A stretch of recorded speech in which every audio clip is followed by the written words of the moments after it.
Bueno, este tema, en realidad es un tema, creo que relativamente sencillo, pero es algo donde quiero llamar la atención sobre la forma en que a veces en economía manejamos ciertas cosas. Entonces, es una propuesta de cómo debería medirse el ciclo económico o la brecha del producto, como quieran ustedes verlo. Y vamos a proceder bueno, en 4 partes. Primero les voy a contar un poquito de qué se trata el tema. Y luego no estoy muy claro con la audiencia, si ya todos son economistas formados o si hay estudiantes o cómo estaremos por ahí. Entonces, por si acaso, preparé un repaso de qué es el filtro de Hodgkin y Prescott y qué es el filtro de Baxter y King para que entiendan de qué trata la propuesta como tal. Entonces, la parte 2 y 3 es más como una lección como tal. Y la parte 4 ya es en sí lo que estoy proponiendo que deberíamos estar haciendo cuando medimos el ciclo económico.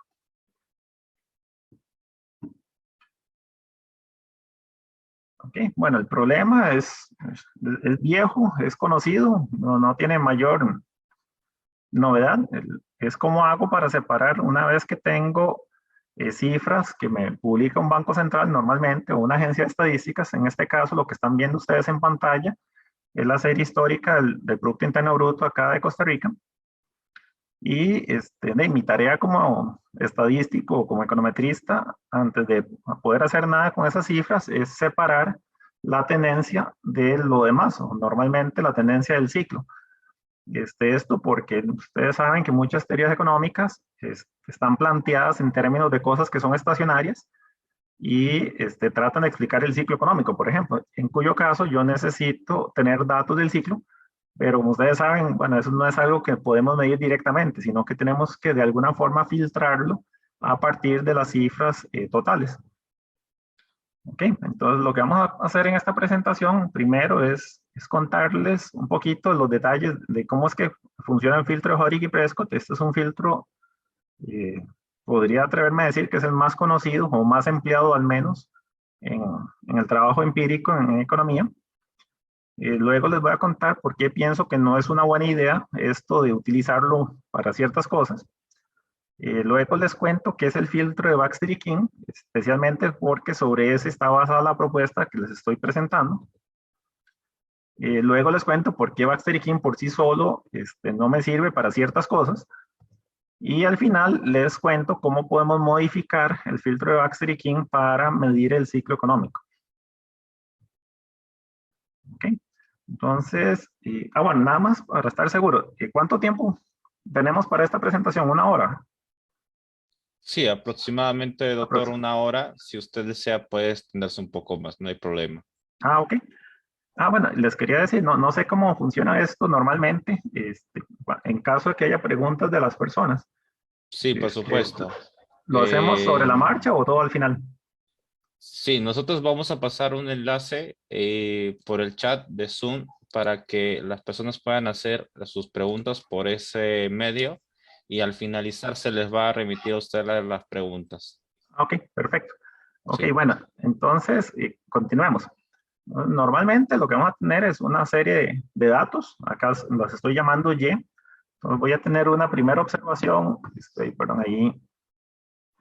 Voy a tener una primera observación, una segunda observación, hasta T mayúscula observaciones. Normalmente lo que tengo en mente es el PIB ahí, o por lo menos el logaritmo del PIB, que es lo más usual. Y me imagino, por algún motivo, de que lo que tengo en esa serie Y son dos cosas. Una es la tendencia de la serie y la otra es el ciclo. Entonces vean que acá de antemano ya estoy asumiendo que alguien me hizo el favor de quitarle un componente irregular y un componente estacional a, a esta serie que me dieron y ahora me toca a mí esto de separar la tendencia del ciclo. Entonces, normalmente, para poder proceder, necesitamos una definición operativa de qué es una cosa o la otra. O sea, necesito definir qué es una tendencia y residualmente puedo obtener el ciclo, o necesito definir qué es un ciclo y residualmente saco una tendencia. Entonces, normalmente, de manera al menos intuitiva, uno se imagina que una tendencia es una curva específicamente que sea suave, aunque no necesariamente una línea recta. Entonces, versión dibujitos, yo me imagino que tengo unos números por ahí, quiero pasar una tendencia por ahí, por el centro, que sea relativamente suave, pero que a la vez también ajuste bien a esos datos que tengo. Entonces, casualmente, de ahí parten Hodge y Prescott. El filtro originalmente, de hecho es más viejo, no es del 97, es como de 1980, pero salió publicado ya como artículo, ya revisado en el 97. Entonces, lo que proponen ellos es extraer una serie, que vamos a llamar la tendencia, acá estamos llamando S, de una cierta forma que me ponga en una balanza dos objetivos que son mutuamente excluyentes. Uno, que yo quiero que la desviación entre esa tendencia y ese valor observado de Y sea relativamente pequeño. Ahora, vean que esto es un poco controversial porque arbitrariamente estoy diciendo ahí que quiero también que el ciclo sea relativamente pequeño, porque vean que el ciclo casualmente lo voy a obtener como la diferencia entre el dato observado y la tendencia. Esto va a ser literalmente el ciclo. Entonces, en cierta forma, estoy condicionando que la medición del ciclo tiene que tener relativamente baja varianza. Y lo segundo es que los cambios que resulten en la tendencia también deben ser pequeños. Eso por la definición intuitiva de que una tendencia no puede tener brincos bruscos. Y bueno, como tengo dos posibles, dos objetivos ahí, necesito darles una importancia relativa y eso lo vamos a hacer con un parámetro que vamos a llamar lambda. Entonces, en versión ya de función objetivo, la tendencia por Hodge y Prescott va a ser una secuencia, vean que estoy escogiendo t valores que minimicen esa función. De entrada se ve complicada, pero vean que es sumamente sencilla. Esto casualmente es lo que vimos hace un momento, que era el ciclo, al cuadrado, o el desajuste que hay entre la tendencia y la serie original.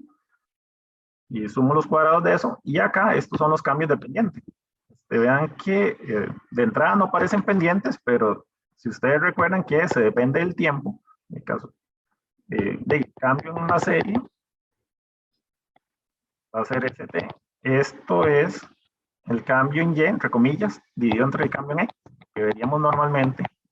Pero vean la belleza de que esta cosa va a cancelar T con T, y la pendiente como tal va a ser literalmente ST más 1 menos ST. Y esto a todas luces es la pendiente de un periodo anterior. Entonces todo junto ya viene siendo el cambio de la tendencia.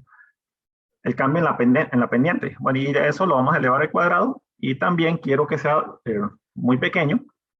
Entonces eso lo vamos a calibrar, la importancia relativa de una y otra con este factor lambda. Y bueno, acá es donde uno se suelta a calcular condiciones de primer orden, derivadas y todo el cuento. Pero, bueno, hay que darse cuenta que hay una pequeña complicación si nos ponemos a buscar condiciones de primer orden, porque, si lo ven bien, el término S1 solo aparece cuando T es igual 2, que es casualmente este término, cuando T es igual 2. El término es esto para S1. El término S2 va a aparecer cuando T es igual 2, que va a aparecer casualmente aquí, y cuando T sea igual a 3, que va a ser este otro término. Entonces vean que es medio engorroso el asunto de calcular esas condiciones de primer orden así. Entonces, lo que vamos a hacer es un pequeño truco de álgebra lineal. Y antes de hacerlo, nada más quiero que observen que este término está repetido, entonces lo puedo simplificar un poquito y poner un menos 2 acá. Ahora, el truco de álgebra lineal es escribir todo como un vector. Entonces, tengo todos mis datos Y acá, tengo mis datos para la tendencia aquí, y esta matriz es casualmente la que me va a generar los términos de los cambios de pendiente. Si lo observan bien acá, esto tiene un coeficiente 1 aquí, un menos 2 acá y un más 1 acá. Entonces, ese 1 menos 2, 1 se va a ir moviendo conforme yo mueva el índice de la serie. Entonces, vean que acá tengo 1 menos 2, 1, 1 menos 2, 1, hasta 1 menos 2, 1. Entonces, estas sumatorias ahora va a ser muy fácil escribirlas en versión de álgebra lineal, porque vean que esto como tal es E menos S eso es un vector columna, y para tener la suma de cuadrados simplemente lo multiplico como producto interno, y esta cosa que está acá lo puedo formar a partir de A por S. Casualmente así fue como definía, que tenga 1 menos 2, 1, 1 menos 2, 1, pero necesito la suma de cuadrados de eso, entonces simplemente hago versión prima a S, le pongo este lambda al frente, y cuando sumo eso, voy a tener un término S', un S acá, que va a ser un factor común con este otro, y cuando lo acomode, si tenemos la paciencia y el tiempo para hacerlo, vamos a obtener esto. Ahora, ustedes dirán, bueno, pero está complicando la existencia, pero ahora tiene matrices. Lo bonito es que ahora con cálculo con matrices es mucho más directo, y ya no tengo que fijarme en las colas de cuántas veces aparece todo, sino que saco la derivada no contra los términos individuales, sino contra el vector completo. Entonces, si lo ven por acá, aquí hay 1. Entonces, esa derivada me da 2y. Y esta otra, como esta matriz que está acá simétrica, me va a dar 2 veces esa matriz por S. Y como buena condición en primer orden, esto es igual a 0, que el menos 2 me va a cancelar con el 2, y lo que estoy buscando es casualmente esta cosa que está acá. Entonces, para despejarlo solamente necesito la inversa de esto, mandarlo para el otro lado con 13y, y la solución de eso es esto tan sencillo que está acá. Lo que quiero nada más que vean ahí es que es una transformación lineal de los datos. Entiéndase, los datos originales simplemente los estoy multiplicando por una matriz, que es esta matriz enorme que están viendo por acá. O sea, vean que lo que está resaltado en verde no depende en lo más mínimo de los datos, más allá de que por el lado del tamaño de esta cosa que está acá. Pero de ahí en fuera, todos los datos únicamente aparecen acá. Entonces tengo una simple transformación lineal que facilita, y es una propiedad bonita del filtro. Y el ciclo, como les dije, va a salir por diferencia. Entonces el ciclo, según Jauregui y Prescott, va a ser la serie original menos lo que estoy definiendo como tendencia en la línea anterior, que me va a dar esta cosa, que también es una transformación lineal de los datos. ¿Ok? Entonces ya tenemos una fórmula cerrada para Jauregui y Prescott. Ahora, problema operativo es, bueno, ¿de dónde saco yo este valor de lambda que necesito para el filtro? Entonces, vean que eso va a ser un problema porque el filtro va a ser muy sensible a ese parámetro. Y a priori yo no tengo ningún criterio objetivo que me permita decir cuánto es un valor apropiado. Más allá de que necesito que sea mayor que 0.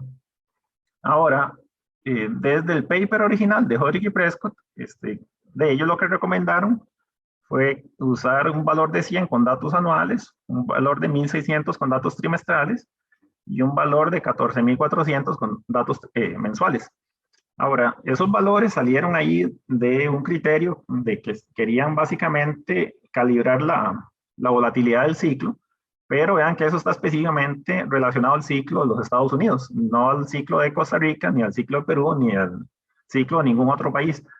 Lo malo es que de estas cosas después, como después terminan siendo los valores predeterminados de software como Ibius, por ejemplo, o de cualquier otro que utilicen para aplicar el filtro, la gente termina usando estos valores a falta de un criterio más oportuno que aplicar. Ahora, lo que vamos a ver ahorita es que esa escogencia no es tan inocente, o sea, tiene ciertas implicaciones con respecto a la medición. Entonces, acá les estoy mostrando lo que me daría Jauregui y Prescott aplicado según la regla original de usar 1600 cuando los datos son trimestrales. Y bueno, esa sería la pintura del ciclo de Costa Rica. Ya me lavo las manos, digo, ya yo lo medí, pero quiero ver qué tan problemático o qué tan confiable es esta medición. Bueno, ya hace unos años para acá ya es conocido que este filtro es medio problemático. Incluso Hamilton, el mismísimo Hamilton del libro que es el Time Series Analysis, que es como la Biblia de series de tiempo, bueno, publicó un artículo con un título sumamente explícito que dice por qué usted no debería utilizar nunca el filtro de Jodrich y Prescott. En primer lugar, menciona que este filtro genera dinámicas espurias en los datos filtrados, que no tienen nada que ver con los datos originales. Ese punto es muy problemático. De hecho, hay un paper ahí por Kroglich y Nason, donde muestran que esto es terriblemente malo para modelos de equilibrio general en macro. No sé si están familiarizados con los modelos de literatura, que bueno, es lo que se está haciendo desde los años 80, después de la crítica de Lucas. Estos modelos normalmente no tienen una solución cerrada. Entonces, lo que se hace en la práctica es que yo agarro un modelo que por construcción tiene que ser estacionario, por lo tanto necesito datos del ciclo. Entonces, la forma en que se evalúa si esto es cierto, o sea, si el modelo es bueno, es ver cómo ajusta los datos. Pero como tengo que hacerlo con datos estacionarios, lo que se hace es, hacemos simulaciones del modelo, los filtramos con Jodrich y Prescott, agarramos los datos publicados por las agencias estadísticas, los filtramos con el mismo filtro Jodrich y Prescott y comparamos las propiedades estadísticas de unos y otros. Y normalmente va a dar algo muy bueno. Lo triste, y según lo que muestran Kroglich y Nason, es que el solo hecho de haberlos filtrado, si las series tenían raíces unitarias, lo que va a provocar es que se genera una correlación que no existe, algo así como lo que ustedes pudieran haber visto cuando hacen mínimos cuadrados ordinarios, una regresión con series I1, que pueden terminar con una regresión espuria. Bueno, lo mismo puede suceder si ustedes hacen este tipo de ejercicios con datos que fueron filtrados por Jodrich y Prescott. Entonces, de primer fallonazo ahí es esto. Yo no quiero que esto suceda, tener dinámicas espurias. Lo segundo, y a lo cual le voy a poner atención en esta propuesta, es que los datos que están filtrados hacia el final de la muestra, su comportamiento es muy distinto a los datos que están en el medio de la muestra. Y también están caracterizados por una dinámica espuria. Y lo tercero es que los valores que normalmente se aplican para lambda no tienen un sentido muy bueno en el sentido estadístico de cómo se generan esos datos. Y por último, bueno, Hamilton propone su propia versión de cómo debería hacerse estas cosas. Ahí en la bibliografía les voy a dejar la referencia por si estuvieran interesados en los pormenores. Bueno, acá les quiero ilustrar los distintos problemas que les mencioné. Hace un rato les dije, la medición va a ser muy sensible al valor que yo les coja para lambda. Entonces vean que acá estoy escogiendo valores de lambda que van desde 0, donde básicamente el ciclo se me hace 0, no le estoy dando absolutamente ningún peso al cambio pendiente, que es la línea horizontal que ven centrada en este 0 acá. Y conforme ustedes van aumentando el lambda, van obteniendo, le están dando más peso al cambio de la pendiente. Entonces lo que están permitiendo es que la serie ajustada se les aleje lo más y lo más posible a los datos. Bueno, vean que van a haber ocasiones en que la diferencia sea relativamente pequeña, como acá, pero pueden haber ocasiones donde esa diferencia ya no es tan trivial, como acá.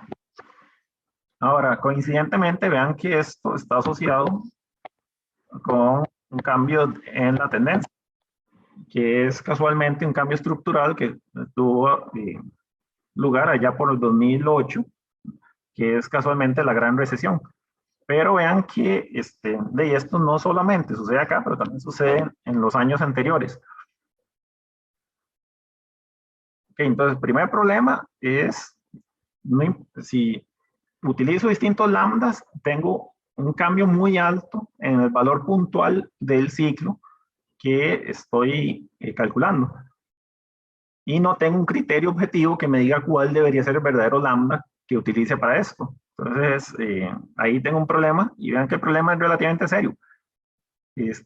Si yo hago esto porque lo necesito como insumo para generar política monetaria, por ejemplo, que necesito hacer un pronóstico de la inflación para un país que está en el régimen de inflation targeting, necesitan hacer un pronóstico de inflación que va a depender posiblemente del tamaño de la brecha del producto.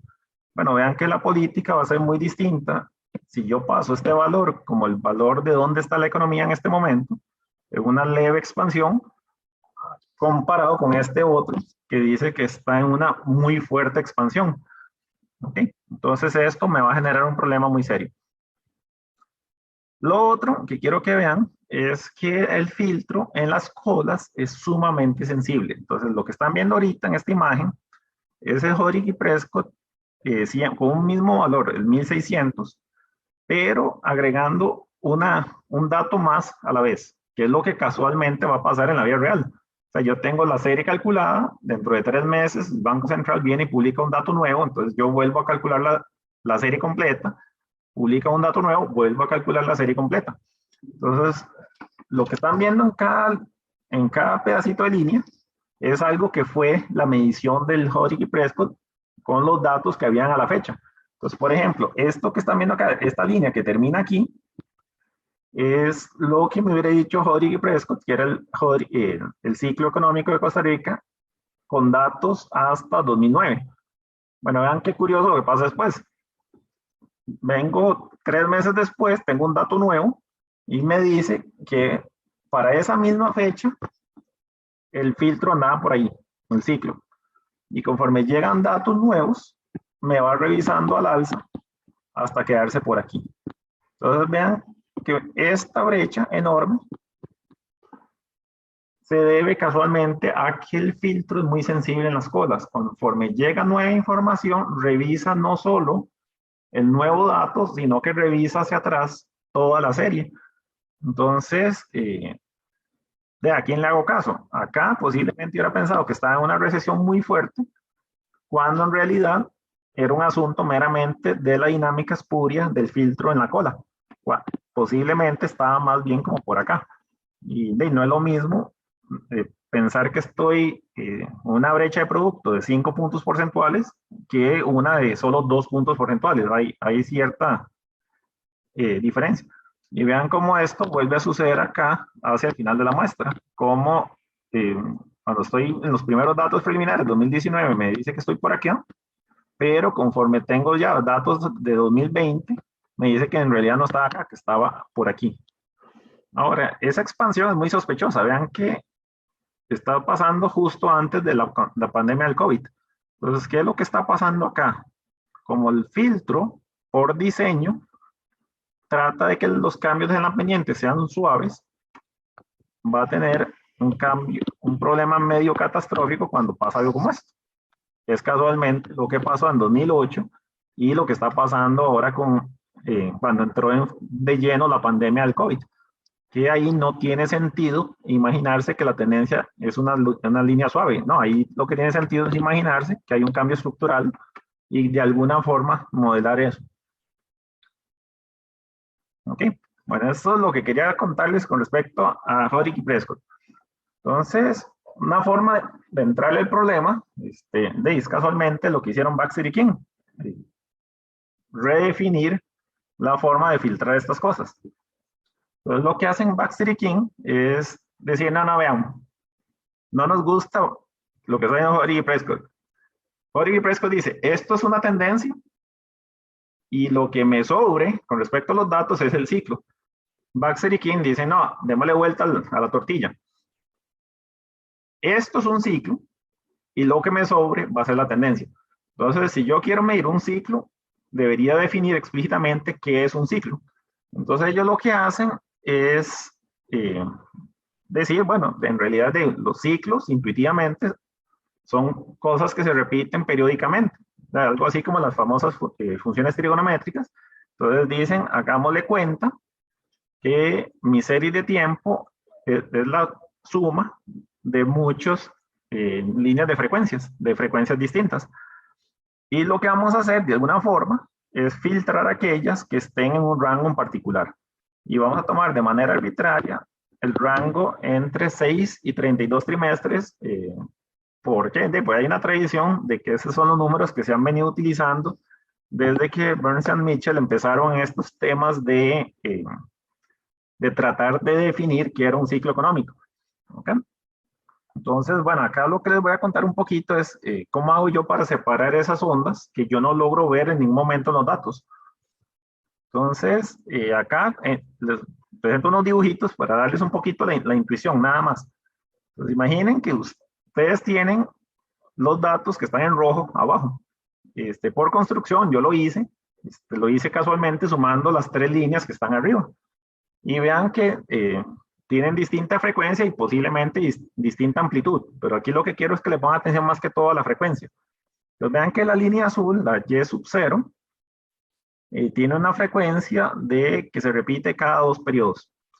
Claro, si ustedes lo ven, bueno, si ven acá, en 4 periodos hizo 2 oscilaciones completas. Entonces quiere decir que cada 2 periodos la serie sube y baja, sube y baja. La serie Y1 no, le toma 4 periodos completos completar un ciclo. Vean que esta le toma 2, cada 2 periodos, está en la misma fase, esta lo hace cada 4. Y la última serie, no, esa sí se toma su buen rato. ¿Sí? Vean que en esta en realidad tomó 24 periodos para apenas hacer una oscilación. Bueno, lo malo es que mis datos económicos, yo nunca logro observar esas distintas frecuencias de datos. En realidad lo que observo es la línea que está en rojo. Entonces yo lo que quisiera es imaginarme una cosa que se llama el espectro de la serie de tiempo. Hagámosle cuenta que esta es la serie de tiempo. Y yo quisiera descomponerla, acá poner la varianza. Vean que la línea roja tiene una cierta varianza. Entonces acá tengo varianza en función de la frecuencia. Hagámosle cuenta que Y0 aporta este pedacito a la varianza de la serie. Que Y1 aporta este otro pedacito. Y que este pedacito es el que aporta Y2. Entonces, una forma de filtrar esto, si se pudiera, es hacer esto. Hagámosle cuenta que yo de alguna forma puedo multiplicar esto por 0, esto lo quiero multiplicar por un 1 y esto lo multiplico por un 0. Entonces, si yo hiciera eso, me queda solo esta barrita. Y si de alguna forma yo me pudiera devolver hacia atrás, eso me daría de vuelta la línea Y1, que es la que quiero extraer. ¿Okay? Entonces, más o menos esa es la intuición de cómo funciona el filtro de Baksey-King. La enorme diferencia es que acá solo estoy poniendo 3 frecuencias distintas, cuando en la realidad yo me puedo imaginar esto como que hay un continuo de todas las posibles frecuencias desde un medio hasta 0. ¿Ok? Entonces, ¿qué sería el filtro ideal? Bueno, de nuevo, voy a imaginarme que YT tiene la tenencia ciclo y ahora le sigo llamándose al ciclo económico. Entonces voy a definir el ciclo como a todas las oscilaciones que estén entre un par de valores arbitrarios, y hace un rato dije 6 y 32 en caso de datos trimestrales, pero no hay motivo por el cual ustedes no pueden definir su propio ciclo. Entonces, en este caso, el ciclo ideal va a estar formado como un promedio ponderado de los datos con estas ponderaciones. Acá las ponderaciones, vean que no son nada del otro mundo, es calcular un valor trigonométrico ahí, que va a ir cambiando, y de todo muy bonito. Ahora, lo malo es que será ideal, será muy bueno, será perfecto, pero es completamente inútil porque requiere que haga esto desde menos infinito hasta más infinito y nunca voy a tener una muestra infinita de datos. Bueno, esto lo resuelven Baxter y King de una forma interesante, que es decir, bueno, como el filtro ideal es imposible, lo más que puedo hacer es aproximarlo. Y la aproximación es muy sencilla, es truncar el número de rezagos que aplico en esta fórmula. Vean que acá les dije, va de menos infinito a más infinito. Bueno, la vamos a truncar para que vaya desde menos k hasta k. Entonces vean que cuando hago eso, el dato del ciclo para el momento t va a estar basado en datos de la serie como tal en el momento t, con k valores hacia adelante y k valores hacia atrás. Y esto escrito en polinomio de rezagos es básicamente este polinomio, está acá, veces el dato YT. Ahora, ¿para qué me sirve esta expresión? Bueno, esta expresión me sirve para ver cómo hago para calcular los coeficientes. La gracia de esto es que la ganancia cuadrática del filtro, que es básicamente esos numeritos que yo les dije 0, 1, 0, por los cuales yo quiero multiplicar las distintas varianzas, yo la puedo calcular de manera explícita a partir de los coeficientes del filtro, que es casualmente esta fórmula que está acá. A pesar de que están viendo ahí números complejos, vean que estos son recíprocos, son conjugados. Entonces, cuando ustedes hacen las operaciones, siempre se les va a cancelar la parte imaginaria y siempre terminan con números reales de vuelta. Pero es mucho más sencillo manipularlo con números complejos. En la práctica, podríamos pensar en usar datos trimestrales con k igual 8, por decir algo. ¿De qué va a suceder en ese caso? Bueno, lo que están viendo ahí, en línea punteada, es siempre el filtro ideal. Estoy definiendo que el ciclo económico va desde esta frecuencia hasta esta frecuencia. Oscilaciones que están en ese rango, digo, esas son las oscilaciones que considero ciclo económico. A esas les quiero dar una ponderación de 1. Lo que esté por fuera, le quiero dar una ponderación de 0. Pero eso solo lo logro con infinitos rezagos. Entonces vean que acá lo que voy a hacer es, tengo que filtrar. Si lo hago con k igual 4, lo que efectivamente estoy filtrando es lo que está en azul, que no se ve como una muy buena aproximación de lo que está en punteado. Si lo hago con 8 rezagos, ya por lo menos está un poquito más centrado. Y si lo hago con 12, ya está mucho mejor. Habrá una sobreestimación y una subestimación en ciertos rangos ahí, pero es una aproximación bastante decente. Y ya como que 16 ya no mejora gran cosa. Ahora, vean que si bien es cierto, hay una parte donde no aproxima muy bien que digamos, es casualmente en los extremos, al menos yo no me alarmo mucho por eso, porque vean que si yo les digo, ciclo económico es de 6 oscilaciones de 6 trimestres en adelante, ustedes me pueden decir, pero ¿por qué literalmente 6 y no 5,5 o 6,5 o 7? Entonces, ese límite es muy arbitrario. Entonces, vean que el hecho de que el ajuste sea relativamente suave, cerca de los límites, no parece ser tan grave en la práctica.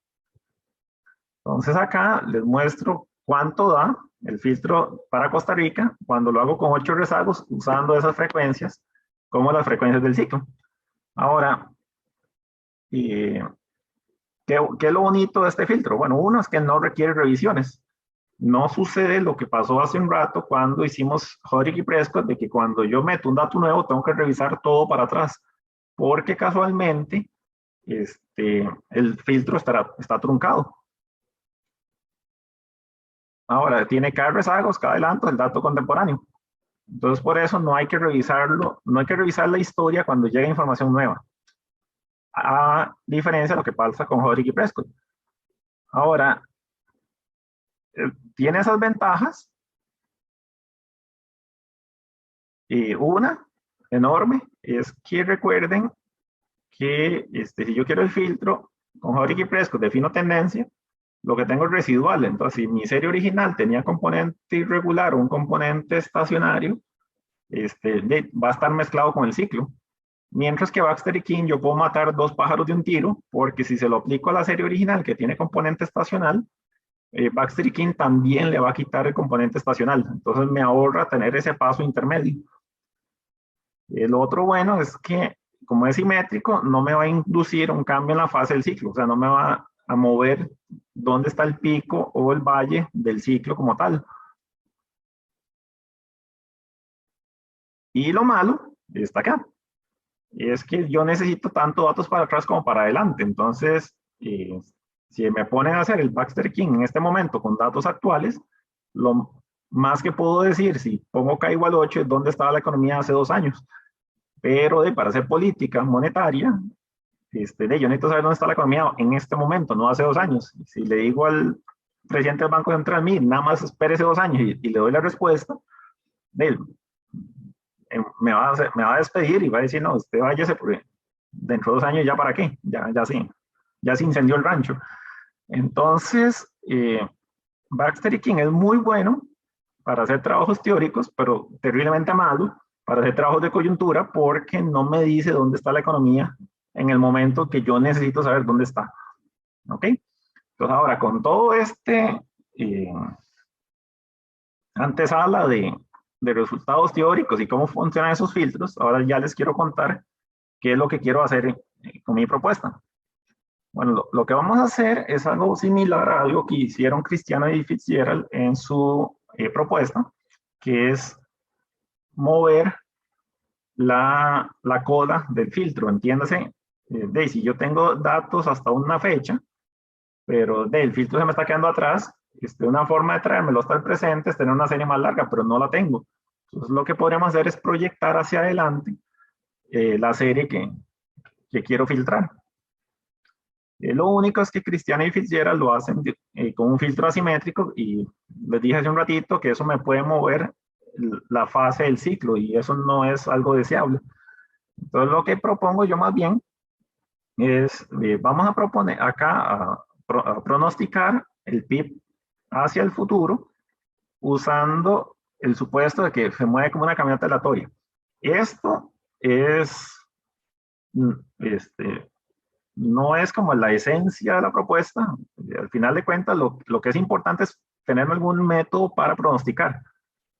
Caminata aleatoria facilita mucho el álgebra y la implementación, pero no es siempre defendible. Puede haber un cambio estructural o puede que sí haya un patrón autorregresivo que habría que tomar en cuenta.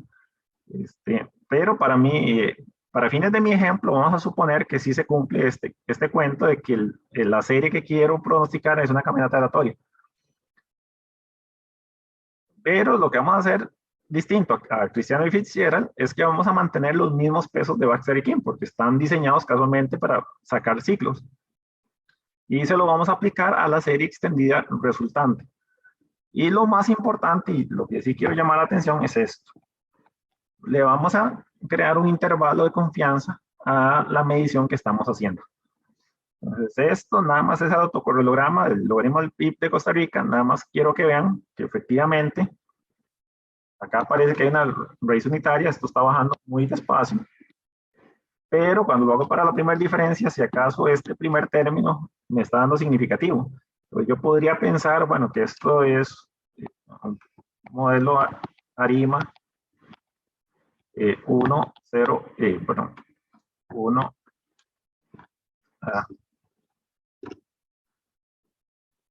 1, 1, 0. Necesito sacar la primera diferencia y cuando hago eso, si solo me está dando este significativo, entonces voy a poner un autorregresivo. Pero para fines prácticos, voy a hacerlo, no, vamos a poner un 0 acá y simplemente trabajar con una caminata aleatoria. Ok, bueno, la caminata aleatoria, ustedes saben que se ve como esto, es básicamente que la serie actual, el valor actual es igual al anterior, más una constante, en este caso es una caminata aleatoria con deriva, más una cierta volatilidad en las perturbaciones. Entonces lo que vamos a hacer es, voy a tomar estos valores originales, que son los que descargué de la agencia estadística, y el pronóstico de caminata aleatoria es muy sencillo. Vean que es básicamente ir sumando mu una vez cada periodo. Entonces vean que el siguiente periodo va a ser el último dato más mu, el último dato más 2 mu, y como necesito k rezagos para poder saber dónde está el ciclo acá, entonces lo voy a pronosticar cada periodo hacia adelante. Ahora, esto es muy fácil de aplicarlo, y lo bueno es que también es muy fácil de calcular intervalos de confianza. Entonces, cuando hago eso, esto es lo que va a pasar con datos de Costa Rica. El filtro Baxter King va a llegar hasta acá. ¿Por qué? Porque no puede pronosticar los datos más recientes. Una vez que yo hago el pronóstico, ya puedo llegar hasta acá. Ahora, lo que estoy tratando de vender con este proyectito es la idea de que nos olvidemos del cuento de que tenemos precisión en el gremio para saber dónde está la economía. O sea, vimos que cuando lo hacemos con Hodge y Prescott, nos da la falsa sensación de que yo sé dónde está el ciclo, pero en realidad no, porque yo sé que la cola es muy sensible. Cuando llegue información nueva, va a pegar brincos. Entonces, en lugar de engañarnos pensando que sabemos dónde está el ciclo, lo que vamos a hacer es simplemente acompañarlo de una estimación de la incertidumbre que tengo con respecto a eso, que depende casualmente de la varianza de mis datos. Entonces acá lo hice asumiendo nada más que los datos son normales.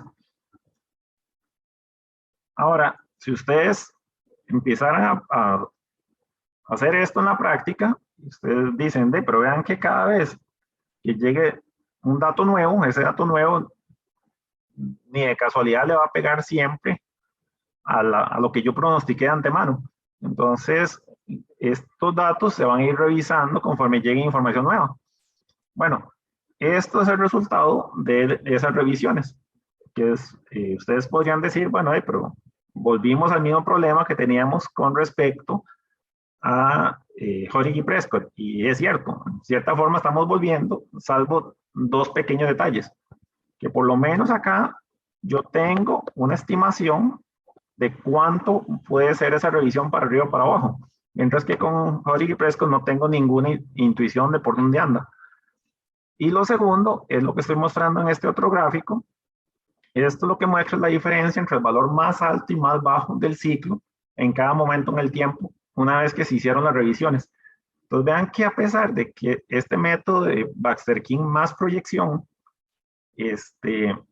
requiere hacer esas revisiones también, Baxter-King más proyección, los ajustes en la práctica son mucho menores que los que estoy obteniendo con Hodge y Prescott. Ahora, esto es lo que hubiera pasado con respecto al intervalo de confianza. Ahí lo que están viendo es cuánto me decía el método, que era el intervalo de confianza del dato 2 años hacia el frente. Y vean que no es muy bueno que digamos. Vean que acá, voy a hacer, acá se me salió, aquí se me salió, y acá se me salió. Bueno, eso anda por el lado de que a lo mejor no fue muy buena idea asumir que esto tenía una distribución normal, esas perturbaciones. Ahora, si ustedes hacen un histograma de las perturbaciones, se van a dar cuenta que le hace una prueba de Harke-Vera, por ejemplo, que ni remotamente pasan la prueba de hipótesis de que son normales. Eso, o sea, no es un ruido blanco de Gauss, es ruido blanco, pero no de Gauss. Entonces, se me cae la forma de hacer los intervalos. Entonces, eso lo puedo corregir básicamente haciendo bootstrap, que es, bueno, hagamos simulaciones a partir de lo que tengo ya en los datos. Acá les presento dos versiones. Una es la versión realista, entre comillas, que es la que toma únicamente a la hora de hacer el pronóstico los shocks, los ruidos que tienen anteriores, porque son los únicos que están disponibles a la fecha de hacer ese pronóstico. Y les presento una versión tramposa, que es únicamente para que vean qué pasa esto más como hacia largo plazo y que vean por qué es importante tener en cuenta la incertidumbre cuando hacemos este tipo de análisis. Esto es lo que va a pasar cuando hacen el bootstrap con datos que están disponibles a la fecha.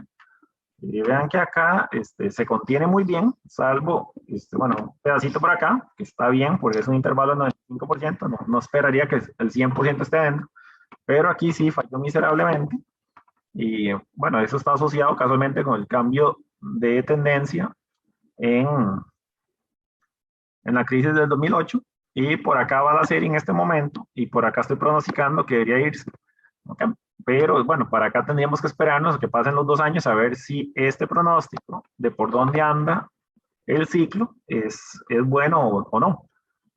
Y este otro es el bootstrap, que toma en cuenta la clase de leñazos que han estado recibiendo las economías en los últimos años. O sea, tuvimos un cambio muy grosero, que fue la crisis del 2008, la gran recesión, y tuvimos uno peor el año pasado con el cambio con el impacto de la pandemia. Entonces vean que si ustedes toman en cuenta esa posibilidad de que haya cambios estructurales muy groseros, esta nueva cuantificación les da una idea del nivel de incertidumbre que está asociado con nuestra medición de dónde está el ciclo en cada momento en el tiempo.